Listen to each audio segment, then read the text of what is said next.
माता की।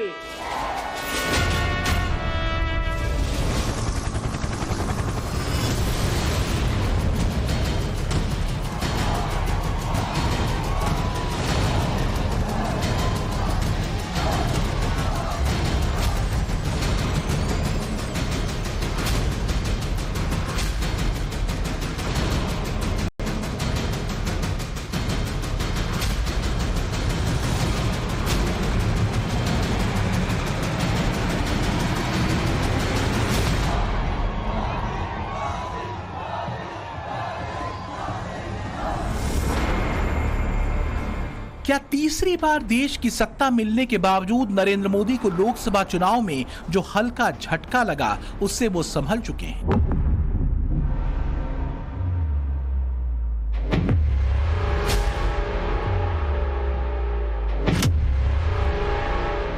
क्या तीसरी बार भी देश की सत्ता से बाहर बिठाए जाने के बावजूद अब की राहुल गांधी को जो ताकत मिली वो मोमेंटम टूटने वाला है?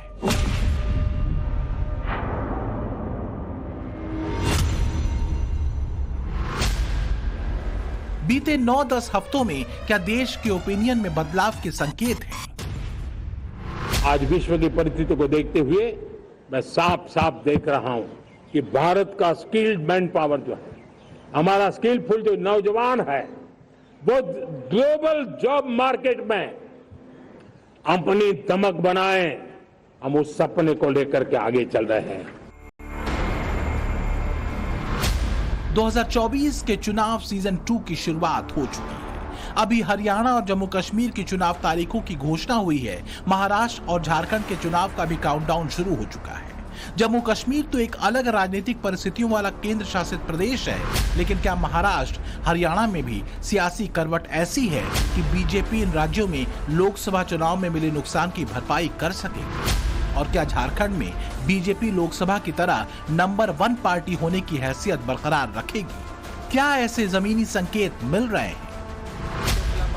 नवभारत पर मेट्राइज के सर्वे के मुताबिक महाराष्ट्र की 288 सीटों में से 40-42 सीटें ऐसी हैं जहां बहुत क्लोज कॉन्टेस्ट है। इसलिए कांग्रेस उस मूड में नहीं है। कांग्रेस ऐसा जोखिम नहीं उठाना चाहती। वो चेहरे के वहां अनुमान लगाना मुश्किल है, लेकिन जिन सीटों के रुझान आ रहे हैं उन पर महाविकास आघाड़ी से एनडीए काफी आगे निकलता दिख रहा है। जबकि लोकसभा चुनाव में 48 सीटों में से कांग्रेस 13, उद्धव ठाकरे की शिवसेना 9 और शरद पवार की एनसीपी 8 सीटें लेकर आई थी, जबकि एनडीए के खाते में बीजेपी के 9, शिंदे की शिवसेना को 7, अजीत पवार की एनसीपी को 1 सीटें मिली थी। 1 सीट निर्दलीय के खाते में गई।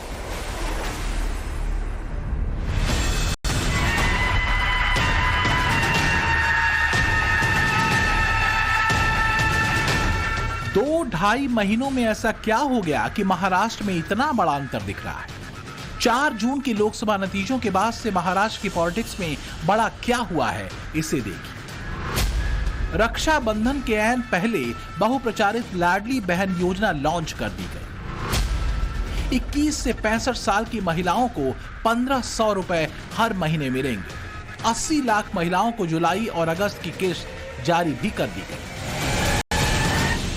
महाराष्ट्र सरकार का कहना है कि अब तक 1,30,00,000 से ज्यादा जो महिलाएं हैं वो पात्र पाई गई हैं। आने वाले दिनों में जो बाकी जो महिलाएं हैं, 80 लाख से ऊपर जो बाकी महिलाएं हैं, उन्हें भी ये किस्त जल्द से जल्द पहुंचाई जाएगी। तकरीबन आप मान करके चलिए कि अभी 55 से 60 लाख महिलाएं और हैं जिन्हें ये किस्त मिलनी है और ये संख्या आगे और भी बढ़ सकती है। तो एक तरफ जहां विपक्ष अलग अलग आरोप कर रहा है, इस मामले को लेकर राजनीति चल रही है, सरकार जो है वो ज्यादा से ज्यादा लोगों तक पहुंचने की कोशिश कर रही है, क्योंकि लोकसभा चुनाव में जो वोट मार्जिन महज आधे फीसदी का जो कम था, वो उन्हें यह बताया गया सर्वे में कि 2% वोट भी अगर गठबंधन की सरकार को मिल गए, महायुति को, तो निश्चित तौर पर विधानसभा में उनकी जीत जो है वो तय होगी। मध्य प्रदेश में बीजेपी के लिए संजीवनी बूटी साबित हुई लाडली बहना योजना को धीरे धीरे बीजेपी हर एक चुनावी राज्य में लागू कर रही है। मेट्राइज के महाराष्ट्र सर्वे में जब पूछा गया चुनाव में लाडली बहन योजना किस हद तक प्रभावी साबित होगी, तो बहुत ज्यादा प्रभावी होगी कहने वाले 55% हैं। कुछ हद तक प्रभावी कहने वाले 21% हैं। कोई लाभ नहीं होगा ऐसा मानने वाले 10% हैं। पता नहीं या कह नहीं सकते का रिस्पॉन्स 8% का था, जबकि इसे प्रचार का एक तरीका बताने वाले महज 6% थे। महिलाओं को वोट पाने की शक्ति मानकर पिंक इज पावर की घोषणा करते हुए एनडीए के नेता देखे जा रहे हैं। महाराष्ट्र की एनडीए सरकार के पास लाडले भाइयों की भी जेब भरने की तरकीब है। ये योजना 12वीं पास करने से लेकर ग्रेजुएट करने वाले छात्रों को आर्थिक मदद पहुंचाने की है। कुल मिलाकर 4 जून के नतीजों के बाद से एकनाथ शिंदे की सरकार ने युवाओं और महिलाओं को लुभाने के लिए सरकार का खजाना खोल दिया है। महाराष्ट्र में बीजेपी सियासत के सबसे संवेदनशील मुद्दे मराठा आरक्षण को लेकर भी इस बार पूरी तरह मुस्तैद नजर आ रही है। जय जय जय जय जय शिवाजी, जय जय जय जय जय भवानी, बोलो भारत माता की। केंद्रीय गृह मंत्री अमित शाह ने अपने पिछले महाराष्ट्र दौरे में मराठा आरक्षण पर महाविकास आघाड़ी के सबसे बड़े मराठा चेहरे शरद पवार को सीधा निशाने पर लिया था। जब जब महाराष्ट्र में भाजपा सरकार आती है, मराठा रिजर्वेशन प्राप्त होता है, और जब जब शरद पवार की सरकार आती है, मराठा रिजर्वेशन गायब हो जाता है। सोच समझ कर ये वाक्य बोल रहा हूं।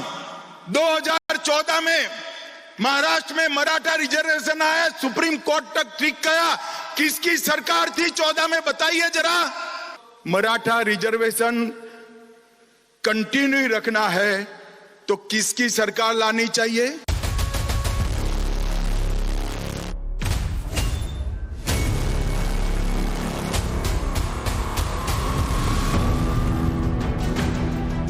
वैसे मराठा आरक्षण का मुद्दा विधानसभा चुनाव में किस करवट बैठेगा, ये मराठा आरक्षण एक्टिविस्ट मनोज जरंगे पाटिल के अगले कदम पर भी बहुत हद तक निर्भर करेगा।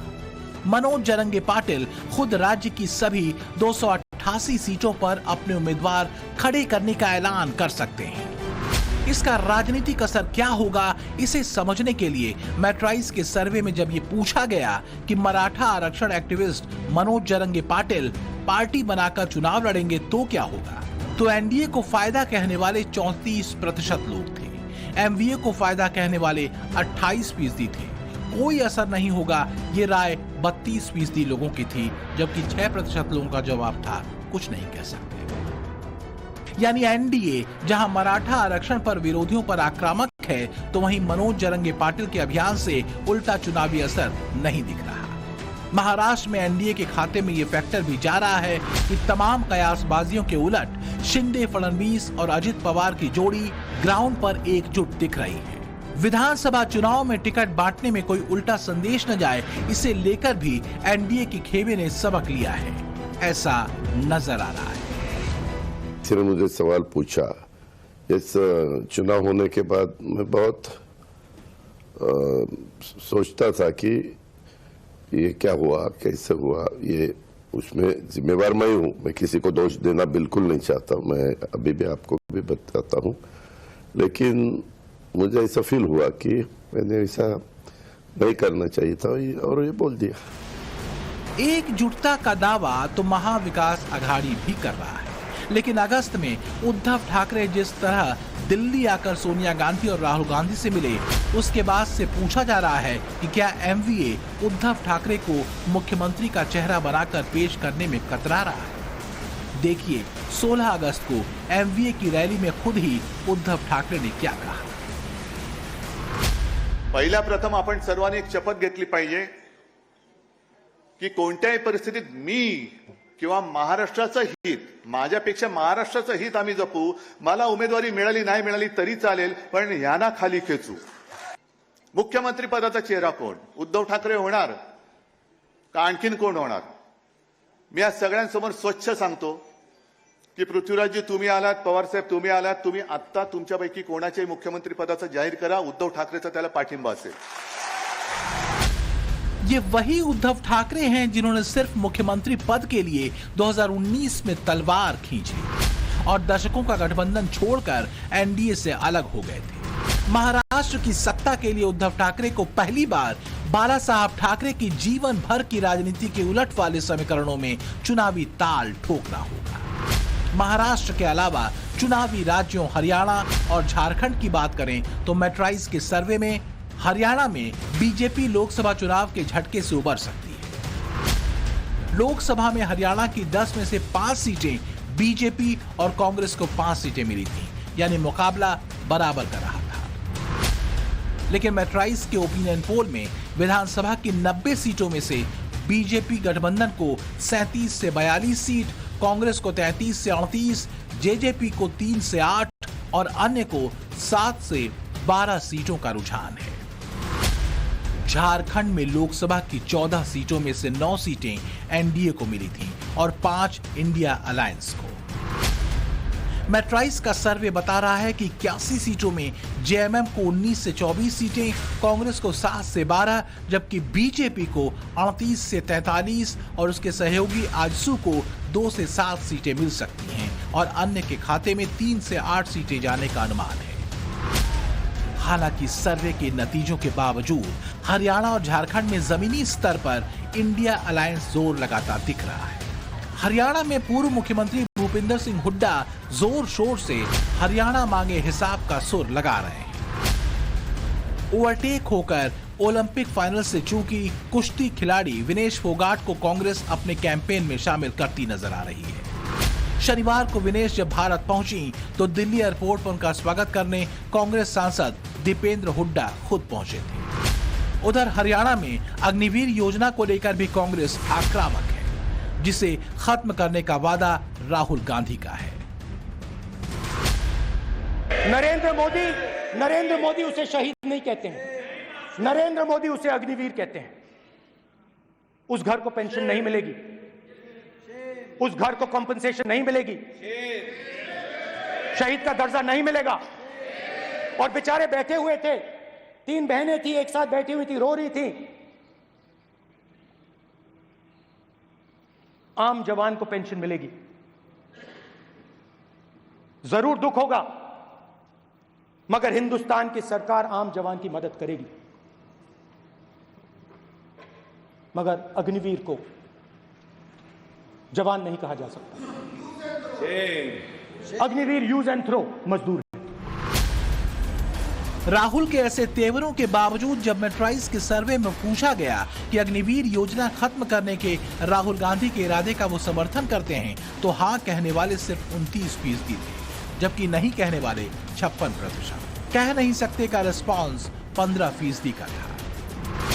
हरियाणा में कांग्रेस विनेश फोगाट और अग्निवीर जैसे मुद्दों को कितना भुना पाएगी, नायब सिंह सैनी के मुख्यमंत्री बनने से बीजेपी का एंटी इनकम्बेंसी खत्म हुआ है या नहीं, ये फैक्टर हरियाणा में निर्णायक होगा। उधर झारखंड में इंडिया अलायंस मुख्यमंत्री हेमंत सोरेन को जेल भेजे जाने के मुद्दे को भुनाने की कोशिश करता जरूर दिख रहा है। लेकिन मेट्राइज के सर्वे के मुताबिक इस मुद्दे पर एनडीए को नुकसान और इंडिया अलायंस को फायदा कहने वाले अगर 31% हैं, तो इंडिया गठबंधन को नुकसान और एनडीए को फायदा बताने वाले 29% हैं।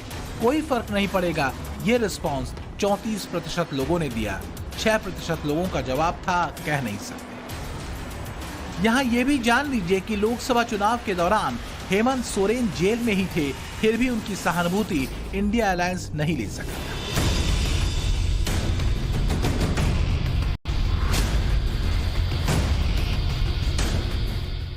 4 जून के नतीजों को नरेंद्र मोदी की हार बताने की कोशिश विरोधियों की ओर से की गई। 4 राज्यों के चुनाव परिणाम, खासकर महाराष्ट्र, झारखंड, हरियाणा के नतीजे नरेंद्र मोदी के साथ ही साथ राहुल गांधी की आगे की राजनीतिक लाइन तय करेंगे, उनकी ताकत बढ़ाने या घटाने वाले। ब्यूरो रिपोर्ट, टाइम्स नाउ, नव भारत।